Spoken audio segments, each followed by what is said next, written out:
সালামু আলাইকুম রহমতুল্লাহি বারাকাতু। আজকে একটা ধানমন্ডি 10-এর এখানে একটা হুড সার্ভিসিং করলাম। তো এটা হলো রিনাই ব্র্যান্ডের একটা হুড। আমরা এটা সার্ভিসিং করে দিচ্ছি। এটার দোনো পাশেই ময়লা ছিল। এটা 7 মাস পর বা 7.5 মাস পর আমরা সার্ভিসিং করলাম। আসলে এই ফিল্টারগুলো বেশি আকারের ময়লা হয়ে গেলে, ফিল্টারে যখন ময়লা বেশি হয়ে যাবে তখন আর এটা টানতে পারবে না।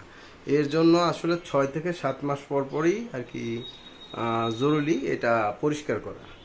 এই হচ্ছে হুডটা, আমরা এটা সার্ভিসিং করে দিছি। এটা হচ্ছে নর্মাল মুড,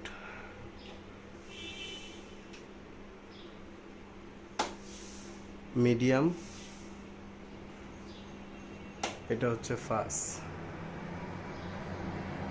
ফাস্ট মোডে চললে এখানে অনেক শব্দ হচ্ছে, মানে পাখার টানার ক্ষমতা বেশি।